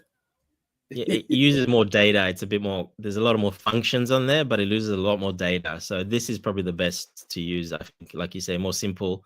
It's a bit more simple, but it's better for if you don't have really, really good connection. This one's probably better. Yeah, 100%. Yeah. So anyway, bro, I appreciate it. No Hopefully problem. we can get things, beat Benfica as well, progress to the next round, and see what will happen. Yeah, good to watch. Good game. It'll be a close game. Hopefully not too close. Hopefully we can win comfortably, but I think it'll probably be pretty close. So yeah, looking forward to it. More a lot of football this year. A lot of games. There's going to be a lot of games on, and yeah, it's going to continue. Then I think there's only like a 3 weeks break, and that's it. Basically, the players are playing a lot of games. They've been through a lot, so hopefully they can take a nice break after that. And yeah, that's why I don't mind too much. I mean, if we win, it's great. If it's a really close game and we're unlucky and we lose, I'm not too bothered because I'm actually okay with the players. I think they need the break. They haven't had a break for so long. I think it's good. So I'm not too bothered if we don't get past, say, Benfica or the next one after that. It is what it is. I think we will, but I'm not too bothered either. If we lose, I'm not. Unless we lose really badly, well then okay. But I don't see that happening, to be honest. Yeah. Before we wrap it up, I just wanted to ask your opinion about this situation of Andre Santos, our fans complaining. Even as some videos on YouTube says Andre Santos start or we passed or we saw Andre Santos versus Enzo Maresca. What is that, man? What is that? What are your thoughts about it? The haters, a lot of the big accounts as well, that hate the owners, that hate Maresca, and they have their favorite players, and that only support some of those players they like. The rest, like I said, they hate their ownership, they hate the manager. It's unfortunate, but we have a lot of those fans in the fan base at the moment. It should not be that. Andre Santos needs time. His position is very technical. Basically, that Enzo / maybe Caicedo, but more Enzo, to be honest. You saw when he came on, he looked very bad. He looked rusty. He didn't know what to do. He lost the ball twice. He got that assist, fair enough, but that was just a normal pass. He needs time to learn the tactics, learn the system, learn his teammates. It's not as simple and straightforward. A little bit more straightforward for Sugo to come in because he's just has one job. He's a defensive midfielder, breaks up play, runs around, tackles, easy. Santos's position is not that easy. He's got to know a lot more. So we just needed patience. I have no idea why a lot of these accounts, they're so contradictory because they're pushing a young player, a really young player. They hate young players, first of all, that we're signing young players. And then they're pushing this young kid to play over everyone else, over Enzo Fernandez, over Caicedo. Like, what are you doing? Let's let the guy settle. He's been there a week. Let them settle. Let them learn the system. And it's not. It's not even. It's more of a competitive game. It's not really that. It's not really a preseason. It's more. It's not a meaningless game. So yeah, look, just gotta have patience. He will play a lot. He's not getting sold. He doesn't want to leave. He hasn't said anything. This is the problem with these big accounts. The ones that I said that, oh, he's gonna get sold. Oh, there's new rumors that he's not happy. How do they know that? They don't know that. They're just making it up. It's just so the club looks bad, and it looks bad for the club. That's not, you're making Chelsea look bad. You're supposed to be making Chelsea look good and not look bad. It's actually the opposite. We don't need banter from other fans. Our fans do it. A lot of our accounts do it already. We don't need other fans. Yeah, we've got some of the worst fans. It's unbelievable. I can't believe how bad they are. Um, it is what it is. We move on. You know, Santos will be fine. He's a great player. Sal will be fine. He'll stay. He'll play every now and then if they deserve to play and they know their roles. And once their fitness is top level, because the Premier League is another level with fitness-wise, running, then they will play all the time. But I don't see Andre Santos displacing Enzo Fernandez or Caicedo, to be honest. He might in the future, maybe in, who knows, 6 months, a year, 2 years. I don't see him starting like a cemented starter every season this season over those players. I don't see that happening. He's got a lot of work to do. I hope I'm wrong and he proves us wrong, because that's what we want. We want competitiveness. But the French league is not the Premier League. It's very different. 100%. That's why, like I said it on X, Andre Santos and Dario Sugo, one start ahead of Enzo, Moses Caicedo and Lavia. Not this time. It's too soon for them to start ahead of those players, because those players have been at Chelsea for 2 years right now. They know the system, the structure, and everything, and they are key players. So there's no way you're going to restructure for the sake of the fans pushing Andre Santos. We like Andre Santos. He did very well at Strasbourg. 100%. This is what I always wanted from a player to go on loan and do very well.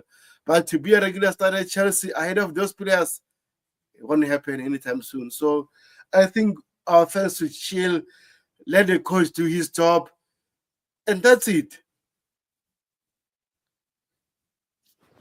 So yeah, it's simple. Yes. Trust the manager. Trust the manager and his assistants. They know what they're doing. They know. You saw like it was evidence for everyone to see when Santos came on, the difference between him and Enzo Fernandez.